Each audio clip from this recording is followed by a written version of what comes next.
guys, Dustin here with Port City Games, and I am here with Trey Cockrell with Heartfelt Games. All right.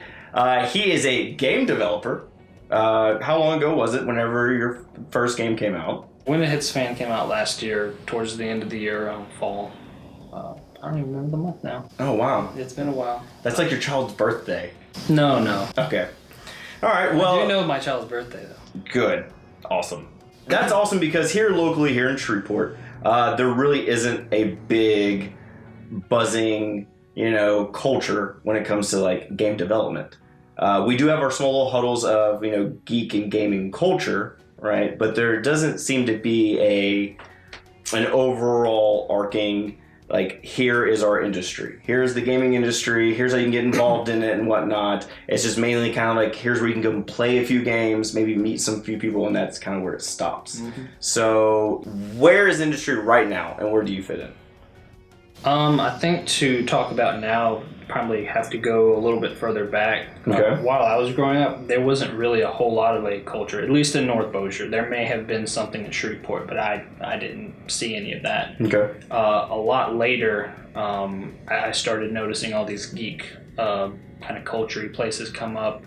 Over here in Shreveport, I grew up with Legends. It is not like Excalibur. It is not around anymore. But there I used to hang out and do card games. Did a lot of Pokemon, started dabbling in Magic around then. And I loved seeing a place to where everyone came together and it didn't matter who you were, where you're from, right?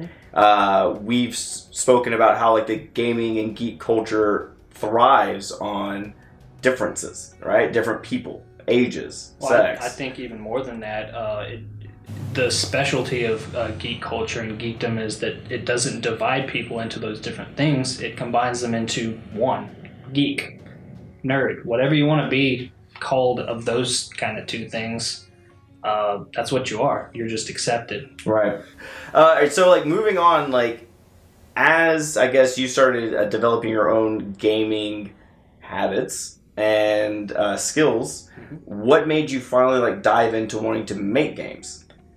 Well, at least around since middle school, I was asked the question, what do you want to do with your life? And all I really cared about mostly was video games. And I'm like, okay, how do you get into that? Okay, programming. That's how you make games. Right. So I, from there, looked up all sorts of articles. I don't think Gamma Sutra was around at the time. It may have been, but I looked up a bunch of articles on how to kind of put your foot in the door in the industry, and programming was the one that kind of got my interest the most. And I attempted to learn, not very successfully early on, but more successfully later.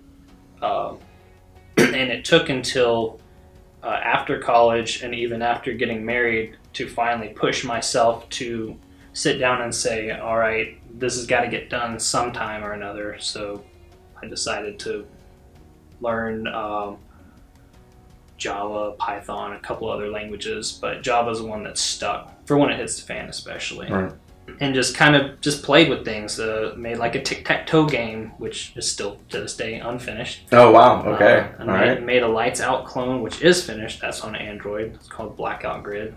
It's a personal achievement. Yeah, to actually, that's what it is. Right, and you actually created something and gave it legs, and now it's out walking around. Mm-hmm. And who knows who's playing it right now? Sure. So that's pretty awesome. That to actually say that you actually put something straight to market is an achievement in itself. Not a lot of gamers can say that, or game developers can say that. Now we have reached the present, right? You've already made your game, and we've already kind of covered all these kind of simple questions, when it comes to like the blog and our past interview. Yeah, we already discussed that, and we'll go ahead and have a link to that video, and y'all can see us with my glorious beard, So where we are right now, we have a geek culture, gaming culture. Here recently, I joined the Shreveport Game Developers Group. Yes. Okay. Which you can join on Facebook. We meet once a month. We're going to try to up that to a month. We're trying to get as many members as we can to make sure that we're an established chapter. But there we can kind of chit chat and talk and actually see that there are other people that exist here locally that are interested in the same things that we're interested in. So with that being said, we have that, and that's pretty much the extent of it. But we don't have an established ecosystem. It's fragmented. Yes. Yeah. Yes. I feel like we are a bunch of little small villages. Mm-hmm. You know what I mean? All just kind of scattered around. Absolutely. We hear of things happening, but there is no centralized watering hole. There is no, water cooler that we can always run into other people and chit chat about stuff, right? I guess with that being said, from all the stuff you're working on, we are working on doing the expo stuff, which we thank you. You will be there.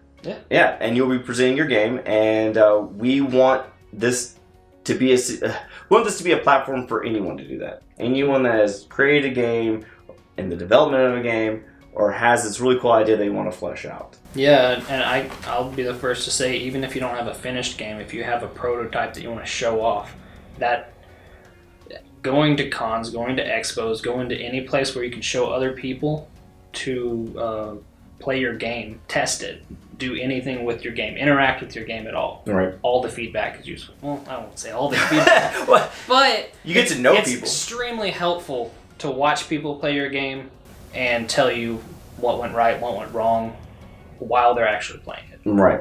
And seeing how they interact with it. Absolutely, yeah. It's extremely valuable. What do you have do you have any ideas in particular how you would, or what you would like to see in the future for here locally around Shreveport, Bossier? I think we're doing good, just getting started with what we're doing now with the groups that we have. The Shreveport Game Developer Group, for one, for the developers. But I want to see more groups come on the rise.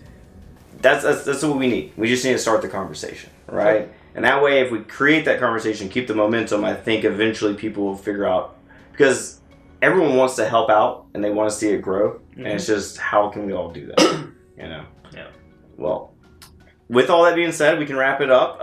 Is there anything you want to say to anybody? Follow you, Sure, keep up to date. If you care about me at all or my games, my Twitter is @Heartfelt Games. It also has a website, heartfeltgames.org. And that's it for us, guys. You can also check out IGDExpo.com to find out more about the Independent Game Developer Expo that we're having over in West Monroe, September 15th and 16th. Check us out. Please come and join us. Get your ticket or get your spot, whatever it is. Get both. I don't care.